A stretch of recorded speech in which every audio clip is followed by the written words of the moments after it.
Vijnana Bhairava Tantra, Volume 1 by Osho. The Book of the Secrets, a new commentary. The original series of 80 discourses were simply called Vijnana Bhairava Tantra. For publication as books, they were divided up into 5 volumes called the Book of the Secrets, Volume 1 to 5, 16 discourses each. The book were later published as Vigyan Bhairava Tantra Volume 1 and 2, 40 discourses each. The 2 volumes also came with a deck of 112 cards to represent the various meditations. Talks given from 1172 to 1373. English Discourse Series. Chapter 1. The World of Tantra. 1st October 1972 p.m. in Woodlands, Bombay. Sutra. Devi asks, O Shiva, what is your reality? What is this wonder-filled universe? What constitutes seed? Who centers the universal wheel? What is this life beyond form pervading forms? How may we enter it fully above space and time, names and descriptions? Let my doubts be cleared. Some introductory points. First, the world of Vijnana Bhairava Tantra is not intellectual. It is not philosophical. Doctrine is meaningless to it. It is concerned with method, with technique, not with principles at all. The word Tantra means technique, the method, the path. So it is not philosophical.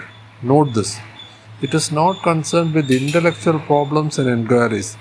It is not concerned with the why of things. It is concerned with how, not with what is truth, but how the truth can be attained. Chapter 1. The World of Tantra. Tantra means technique. So this treatise is a scientific one. Science is not concerned with why, science is concerned with how. This is the basic difference between philosophy and science. Philosophy asks, why this existence? Science asks, how this existence? The moment you ask the question how, method, technique becomes important. Theories become meaningless. Experience becomes the center. Tantra is science. Tantra is not philosophy. To understand philosophy is easy because only your intellect is required. If you can understand language, if you can understand concept, you can understand philosophy. You need not change. You require no transformation as you are. You can understand philosophy, but not Tantra. You will need a change, rather a mutation. Unless you are different, Tantra cannot be understood because Tantra is not an intellectual proposition. It is an experience. Unless you are receptive, ready, vulnerable to the experience, it is not going to come to you. Philosophy is concerned with the mind. Your head is enough. Your totality is not required. Tantra needs you in your totality. It is a deeper challenge. You will have to be in it wholly. It is not fragmental. A different approach, a different attitude, a different mind to receive it is required. Because of this, Devi is asking apparently philosophical questions. Tantra starts with Devi's questions. All the questions can be talked philosophically. Really, any question can be tackled in two ways, philosophically or totally intellectually or existentially. For example, if someone asks, what is love? You can tackle it intellectually, you can discuss, you can propose theories, you can argue for a particular hypothesis, you can create a system, a doctrine, and you may not have known love at all. To create a doctrine, experience is not needed. Really, on the contrary, the less you know, the better, because when you can propose a system unassistedly, only a blind man can easily define what light is. When you do not know, you are bold. Ignorance is always bold. Knowledge hesitates. And the more you know, the more you feel that the ground underneath is dissolving. The more you know, the more you feel how ignorant you are. And those who are really wise, they become ignorant. They become as simple as children or as simple as idiots. The less you know, the better. To philosophically, to be dogmatic, to be doctrine, this is easy. To tackle a problem intellectually is very easy. but to tackle a problem existentially, not just to think about it, but to live it through, to go through it, to allow yourself to be transformed through it is difficult. That is now love one will have to be in love. That is dangerous because you will not remain the same. The experience is going to change you. The moment you enter love, you enter a different person. And when you come out, you will not be able to recognize your old face. It will not belong to you. A discontinuity will happen. Now there is gap. The old man is dead and the new man has come. That is what is known as a rebirth, being twice born. Tantra is non-philosophical and existential. So of course Devi asks questions which appear to be philosophical, but Shiva is not going to answer them the way. So it is better to understand it in the beginning. Otherwise you will be puzzled because Shiva is not going to answer a single question. All the questions the Devi is asking, Shiva is not going to answer it at all. And still he answers, and really only he has answered them and no one else but in a different plane. Devi asks, what is your reality, my lord? He is not going to answer. On the contrary, he will give a technique. And if Devi goes through this technique, she knows. So the answer is roundabout. It is not direct. He is not going to answer, who am I? He will give a technique.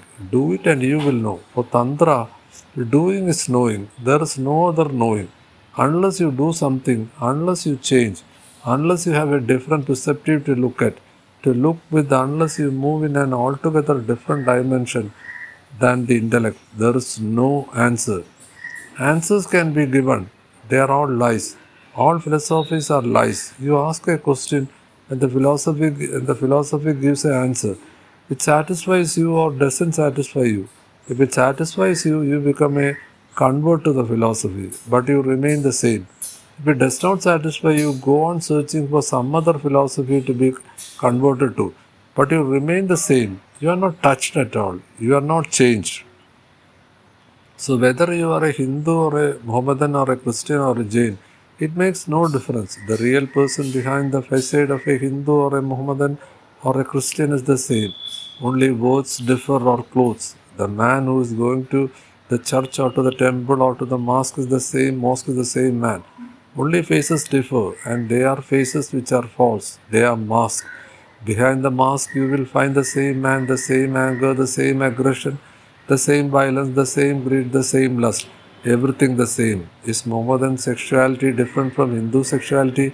Is Christian violence different from Hindu violence? It is the same. The reality remains the same, only clothes differ. Tantra is not concerned with your course. Tantra is concerned with you. If you ask a question, it shows where you are. It shows also that whether you are, you cannot see. That is why there is the question. A blind man asks what is light, and philosophy will start answering what is light. Tantra will know only this. If a man is asking what is light, it shows only that he is blind. Tantra will start operating on the man, changing the man so that he can see. Tantra will not say that what is light. Tantra will tell how to attain insight, how to attain seeing, how to attain vision. When the vision is there, the answer will be there. Tantra will not give you the answer. Tantra will give you the technique to attain the answer. Now, this answer is not going to be intellectual. If you say something about light to a blind man, this is intellectual. If the blind man himself becomes capable of seeing, that is existential. This is what I mean when I say that Tantra is existential. So Shiva is not going to answer to Devi's question, so still he will answer the first thing. The second thing, this is difficult type of language. You must know something about it before we enter into it. All the Tantra's treatises are dialogues between the Shiva and Devi. Devi questions and Shiva answers. All the Tantra treatises start the way. Why? Why this method? It is very significant. It is not a dialogue between a teacher and a disciple. It is a dialogue between two lovers, and Tantra signifies through. It is very meaningful thing that the deeper teachings cannot be given unless there is love between the two, the disciple and the master. The disciple and the master must become deep lovers. Only then they can the higher, the beyond be expressed. So It is a language of love. The disciple must be in an attitude of love, but only this because friends can be loved. Tantra says a disciple moves as receptivity, so the disciple must be in a feminine receptivity. Receptivity. Only then is something possible. You need not be a woman to be a disciple, but you need to be a feminine attitude of receptivity. When Devi asks, it means a feminine attitude asks, why this emphasis on the feminine attitude? Man and women are not only physically different, they are psychologically different. Sex is not only a difference in the body, it is a difference in psychologies also. A feminine mind means receptivity, total receptivity, surrender, love. A disciple needs a feminine psychology, otherwise, he will not be able to learn. You can ask, but if you are not open, then you cannot be answered. You can ask a question and still remain closed. Then the answer cannot penetrate you. Your doors are closed. You are dead. You are not open. A feminine receptivity means a womb like receptivity in the inner depth so that you can receive, and not only that, much more is implied. A woman is not only receiving something, the moment she receives it, it becomes a part of the body. A child is received.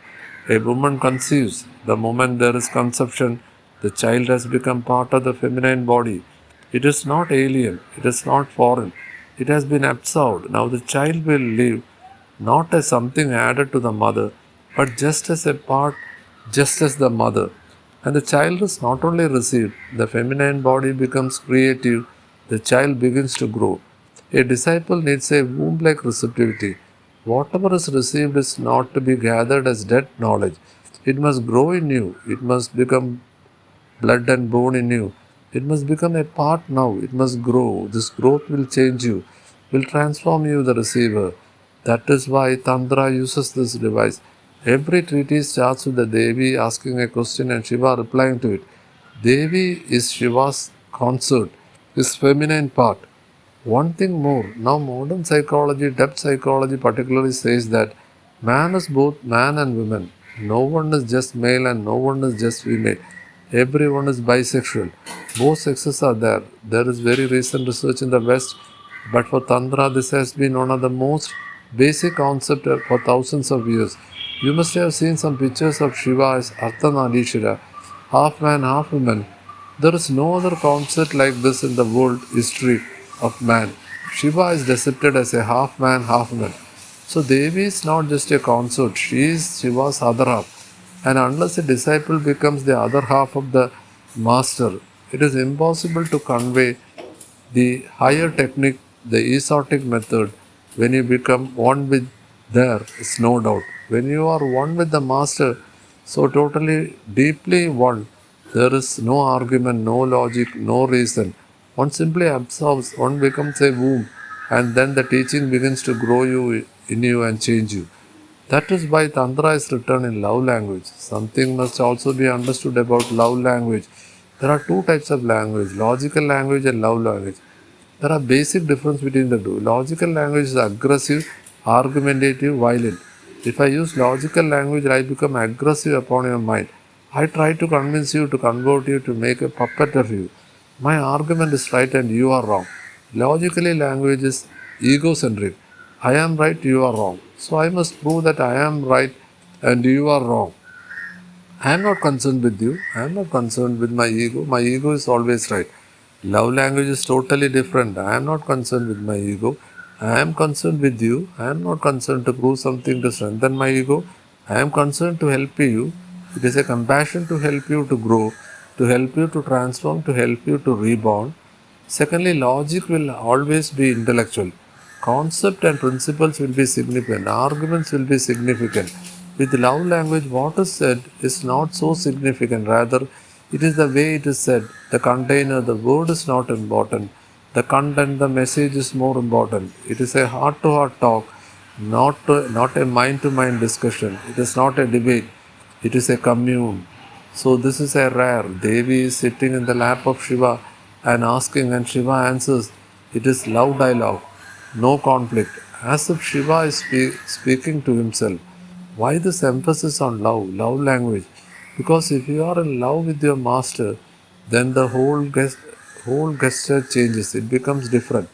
then you are not hearing his words, then you are drinking him. The words are irrelevant. Really, the silence between the words becomes more significant. What he's saying may be meaningful, or it may not be meaningful, but it is his eyes, his gestures, his compassion, his love. That is why Tantra has a fixed device, a structure. Every treatise starts with Devi asking a Shiva answering. No argument is going to be there, no wastage of words. There are very simple statements of fact, telegraphic message with no views to convince, but just to relate. If you encounter Shiva with a question, with a closed mind, he will not answer you in this way. First, your closeness has to be broken. Then, you will have to be aggressive. Then, your prejudice, then your preconception have to be destroyed. Unless you are cleared completely of the past, nothing can be given to you. But this is not so with this concept, Devi. With Devi, there is no past. Remember, when you are deeply in love, your mind ceases to be. There is no past, only the present moment becomes everything. When you are in love, the present is the only time. The now is all, no past, no future. So Devi is just open. There is no defense, nothing to be cleared, nothing to be destroyed. The ground is ready, only a seed has to be dropped. The ground is not only ready, but welcoming, receptive, asking to be impregnated. So all the sayings that we are going to discuss will be telegraphic. They are just sutras, but each sutras, each telegraphic message given by Shiva is worth a Veda, worth a Bible, worth a Quran. Each single sentence can become the base of a great scripture. Scriptures are logical. You have to propose, defend, argue. Here there is no argument but simple statement of love. Thirdly, the very Vijnana Bhairava Tantra means a technique of going beyond consciousness. Jnana means consciousness. Bhairava means the state which is beyond consciousness. And Tantra means the method of going beyond consciousness. This is the supreme doctrine without any doctrine. We are unconscious, so all the religious techniques are concerned and how to go beyond unconsciousness, how to be consciousness. For example, Krishnamurti, Sen, they are all concerned with how to create more consciousness because we are unconscious. So, how to be more aware, alert from unconsciousness and how to move towards consciousness. But Tantra says that is a duality, unconsciousness and consciousness. If you move from unconscious to consciousness, you are moving from one duality to another. Move beyond both. Unless you move beyond both, you can never reach the ultimate. So, be neither the unconscious nor the consciousness. Just go beyond. Just be. Be neither the conscious nor the unconscious. Just be. This is going beyond yoga, going beyond all teaching. That ends page number 6. Thank you.